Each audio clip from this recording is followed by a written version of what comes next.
사랑하는 여러분, 하나님의 임재 우리는 믿습니다. 오늘도 이 짧은 말씀 묵상 가운데 하나님 우리와 함께 계시고 우리에게 말씀하시고 또 이 말씀들을 통해서 우리를 고치시고 회복시켜 주시는 은혜가 있기를 기도합니다.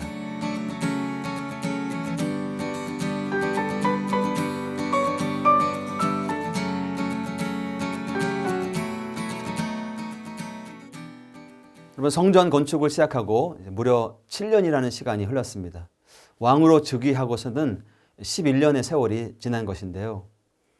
여러분, 보통 왕으로 이렇게 즉위하게 되면 자신의 권위를 내세우고 또 통치력을 과시하기 위해서 빠른 시간 내에 의리의리한 건축물을 세우곤 하는데요. 솔로몬은 그렇게 하지 않았습니다. 무려 11년의 시간과 정성을 들인 것이죠. 그렇게 드디어 성전 짓는 일이 마무리가 되었습니다. 정말 꿈 같은 일이 아닐 수가 없었죠. 아버지 다윗을 통해서 들었고 또 들었던 아마도 자신의 이스라엘 통치 기간 내에 가장 중요한 사역이 될 것이 분명한 성전 건축을 마무리하다니요. 완공하다니요. 아마 누구보다 솔로몬이 제일 기뻐했을 것 같습니다. 하지만 솔로몬은 이런 기쁨의 순간에도요, 경솔하게 행동하지 않습니다. 그가 갖고 있는 이 침착함은 정말 너무 좋아 보입니다. 그는 백성들과 성대한 봉헌식을 진행하기 전에 중요한 두 가지 일을 진행합니다. 첫 번째는요, 1절에 나오는 것처럼 성전 건축을 다 마치고 아버지 다윗 왕이 봉헌한 은과 금과 모든 기구들을 하나님의 전 곳간에 두는 것입니다. 아마도 솔로몬이 성전을 건축 완성했을 때 주변 나라들의 적지 않은 관심을 받지 않았을까 생각해 보는데요. 규모와 형태가 엄청났기 때문이죠. 백성들을 통해서도 이 대단한 업적을 향한 칭찬, 칭송이 끊이지 않았을 게 분명합니다. 하지만 솔로몬은 이게 자기 자신만의 업적이 아님을 분명하게 보여줍니다. 아버지 다윗 왕이 하나님께 드린 은과 금과 기구들을 곳간에 저장시키면서 말이죠. 교만할 수가 없었던 것입니다. 자신만의 힘으로는 성전 건축을 완성할 수 없었다는 것을 잘 알고 있었기 때문이죠. 아버지 다윗 왕의 헌신과 그리고 준비, 수고, 배려가 없었다면 결코 이룰 수 없었던 엄청난 과업이었습니다. 아버지 다윗 왕의 충성된 헌신과 아들 솔로몬 왕의 열심으로 완성된 이 성전을 보면서 우리는 대를 이어서 전수되는 신앙의 아름다움을 볼 수 있습니다. 솔로몬은 하나님을 향한 아버지 다윗 왕의 마음을 하나님의 성전 안에 고스란히 이렇게 저장하고 아버지에 대한 존경과 또 감사를 표현하고 있습니다. 두 번째는요, 2절에 나오는 것처럼 여호와의 언약궤를 성전에 옮기는 일이었습니다. 성전 봉헌식 앞서 굉장히 중요했습니다. 언약궤는 하나님께서 이스라엘 백성들을 다스리신다는 이 언약에 따라서 하나님께서 임재하시고 또 구원으로 인도하신다는 것을 상징하는 것이기 때문에 이 언약궤를 성전 안에 둠으로써 성전이 그냥 건축물이 아니라 하나님이 임재하시는 장소임을 더 분명하게 기억나게 하는 것이죠.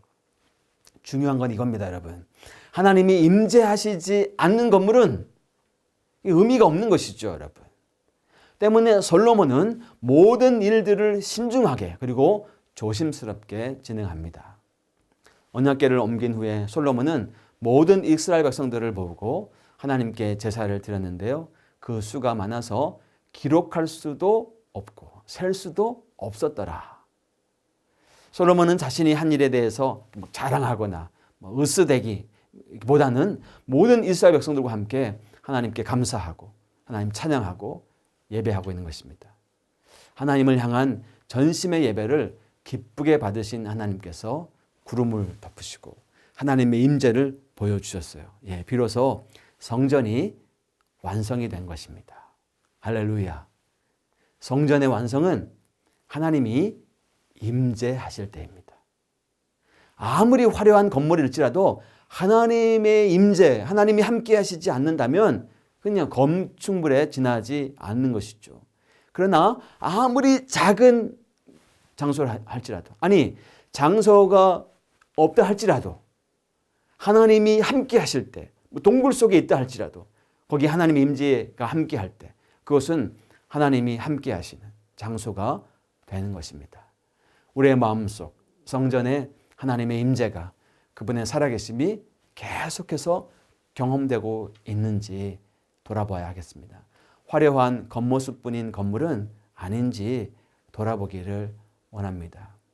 무화과철이 아니었는데도 무화과 잎만 무성하고 무화과가 열리지 않은 그런 나무는 아니었는지 우리 자신을 돌아다보고 우리 자신을 다시 세워나가고, 그래서 더 하나님께 가까이 다가간 우리들이 모여서 더욱더 강력한 신앙의 공동체를 이루는 우리 모두가, 또 우리 모든 성도들의 지교회가 되기를 소망합니다. 기도하겠습니다.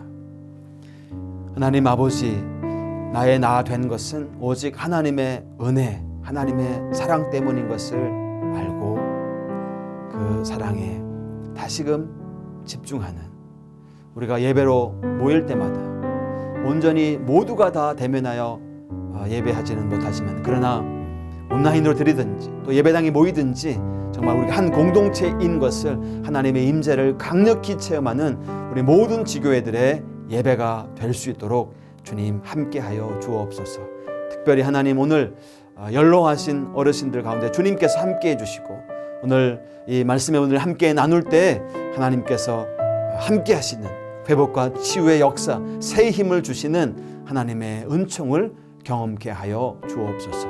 주께서 오늘도 우리와 함께 하여 주신 것을 믿으며 예수님의 이름으로 기도하옵나이다. 아멘.